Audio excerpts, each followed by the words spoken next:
Coach, welcome back from South Dakota. First, just talk to us about winning 6 in a row. What stands out to you about your success over the last month and a half?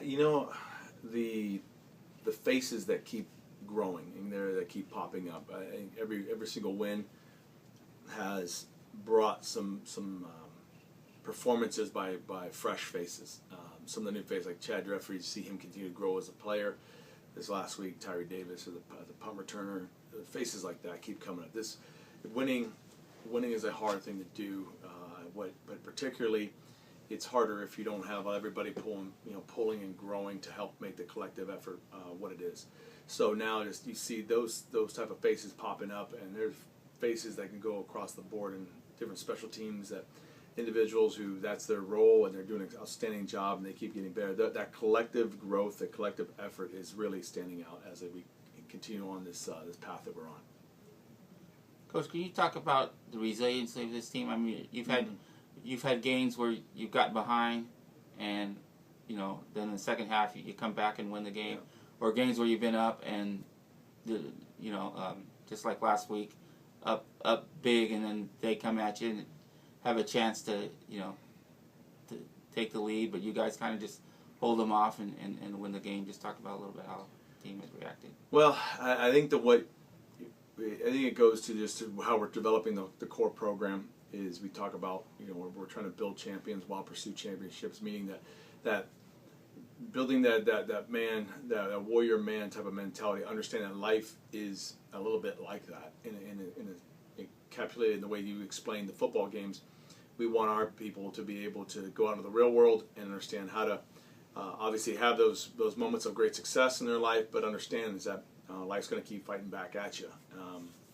It's one of those things that we expect our opponents are going to give you a new surge. They're going to give you their absolute very best, and so our players have got to be able to throw the heavyweight punches just as much as you're going to have to be able to know how to take them. There's times you get into the corner, you're going to know how to fight out of the corner, how to take the punches and continue to get in there and get back at it and turn the tide, and understand it's a 4-quarter game. If necessary, you play overtime. So as our collective program, everything we're doing is we're running for excellence, or we're running for a standard, and in that standard, part of it is you got to have grit, you got to have resilience, and so they understand the ethos of who we are is that resilience, and we expect that to carry over into the classroom, carry over into the relationships, and we expect it to pay a lot more fruit.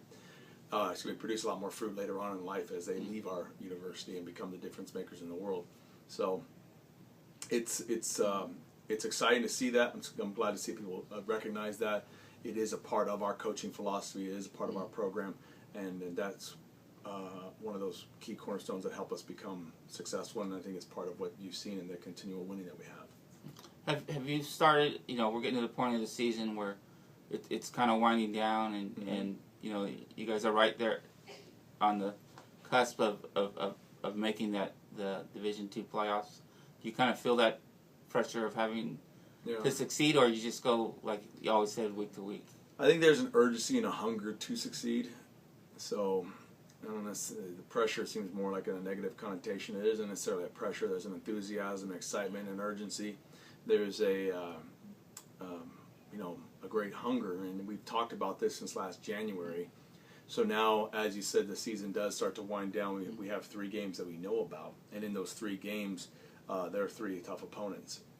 Right now, our focus is just on Western Oregon, and in that we understand our pursuit is number 1 to win a league title. But even beyond that, our pursuit is to play the best football we possibly can play. So there's a standard in our organization that we're really trying to strive and achieve, which we need to. Coming off this last week, there's some places that we feel like we took a step backwards in some areas that we're going to get after and correct, and our players will be hungry to continue to reach for the standard. So thankful that as the playoff picture starts to evolve, we are in the conversation. That's where we want to be. We've got pretty big goals here for this program. On the flip side, though, it's just continuing. I think it just fuels the urgency all the more about how important is just this one day we have in the big picture. And talk a little about your opponent this week, Western Oregon. Usually like all the GNAC games, usually a pretty good game. Just talk about what they're doing. Well, they're throwing the ball extremely well, and their receiving core is big. They're talented. Their Bergman, their quarterback, is feeling what he's got. Has great timing with the receivers. Defensively, it's one of the best defensive line fronts you're going to see this year. So they're a very formidable opponent, and once again, it is GNAC play, and so we understand that we're gonna prepare as the best we can be for this program this week coming up. We're excited. We're enthusiastic to be at home, and we know that this is once again GNAC play. So it's why our kids signed up to play football at this school. We got great opponents, great audience coming to be there on Saturday night. So it's exciting.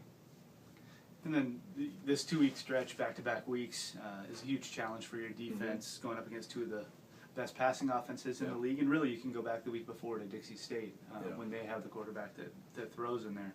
What do you hope you learned from Saturday and the week before that you can apply into this week's matchup against Western Oregon? Well, defensively, you want to learn just the importance of every play. When you play a passing offense, I think they threw 91 plays at us.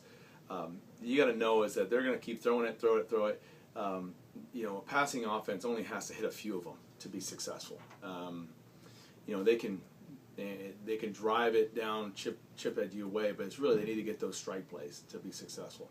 And so I think coming out of this one, as we watch the film, our defense needs to understand how to take away the strike plays, how to make sure they understand that a passing offense really has the ability at any moment to hit you deep, to change the tide on things. So our pass rush needs to be consistent. Obviously, coverage-wise, we need to make sure you're dialed in, you're focused every single play. And I think our guys are going to be ready for that. And so that's a big growth emphasis we're going to have this week. I think with that said, it's just you go into the collective whole, the game, is that with a passing offense also you want to make sure, we have a ball control offense to counter that as well. To say, hey, limit the amount of times they have that thing. We need to be able to limit the opportunities they have to continue to make those strike plays. Talk a little bit, let's go off the field a little bit, like the regional ranking thing. What's it been like educating yourself as a coaching staff and your players in this new Division II process, and how have you been able to totally, what's the word I want to use, revel in that process of being in the conversation, but what's it been like now coaching in maybe a different aspect now that Azusa Pacific is Division II? Well, I think, I'm going to be honest with you, because we're, this is a new experience for our program. We understand playoff selections coming from where we were before. There's regional rankings that come out. How the regional rankings are obviously formulated. We've read the homework about how it's stated that goes into it. Even in that statement, I think you're talking about sometimes a little bit kind of a BCS type of math type of hazard goes into that. We understand right now, we're excited to be in the conversation, but we're also more excited to play this Saturday. And really, that's all that matters, is what we do this Saturday. And so it's flattering. I think it's distracting if you let it become the heavy part of the conversation, because the reality is you got to play football, and you got to play a great opponent coming this weekend. And then going back to this last game against South Dakota Mines, you started your first 3 scores were passing touchdowns. Chad Jeffries throws for a season-high 250. Yeah. Tanner Henry had a season-high receiving, a 100-yard game for him.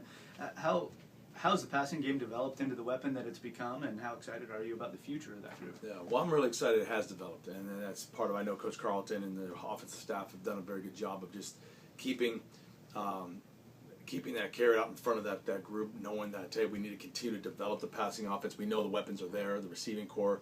We really have a lot of confidence in them. We understand that Chad's ability to throw and hit these routes, he's got what it takes. But he's new in our system, and so we knew that the time was it's going to be there to have to get the passing game developed. And so now, this last game I thought was one of our better games, and you saw the development that our passing game is just as much of a threat as the run game is. So when you have those two combined, we feel like we're getting that balanced offense that we always strive to get. And so once again, our offensive line continues to do both running and protection very well. And so I'm very pleased with that growth, and we're excited to see it continue to grow this week. How happy are you with the way the defense is taking shape and the identity that they've been cultivating? I mean, are you pleased with their progress as the season has continued on? I love them. It's a great group. I'm very pleased with their effort to go to work every day. I really am. they're a humble and hungry group. They want to become great. They take correction very well, and so I'm very happy with just who they are as people. It's my pleasure to coach them every single day when I get a chance to coach them. So there's some things off this last film we need to correct. We need to make sure we go into the film room and get better. So there's not a day of practice that goes by that I don't sense that they're hungry to learn and grow. There's that humble and hungry attitude that I really appreciate as a coach. I think our program has cultivated it well, and those are the type of people that you know they're going to be successful later on in life too, because they're just looking forward to getting better today. And as a defense, that's really what you want from them. They're physical, they're fast, they're a very talented group, but that humility is key because they understand there's some things that they still don't know and they're each game they get a chance to learn it and get after it. And then just wrap it up. Pretty late in the year for your GNAC history to be playing an opponent in your conference for the first time. Right. 3 games from the end of the year, and you haven't seen Western Oregon in Right, person right. yet. What do you expect to see out of them? What's it like preparing for an opponent that you actually finally have almost a full season's worth of game film on? Yeah, no, it's exciting. I think it's I guess I don't really look at it that way. I think for us, we just capsulize every single week as its own season. So we're going to take our process of getting ready again for your opponent and figure out who they are, what are their key schematics that they really want to hang their hat on, and then how do we fit it best with what we do. And so I know this is that Arnie does a great job. Arn runs a really good program, so it's always a competitive game when we play Western Oregon. So we're dialed up and looking forward to just winning today. We're going to get after what we have in front of us. Great. Thanks, Coach. Thank you. Thank you.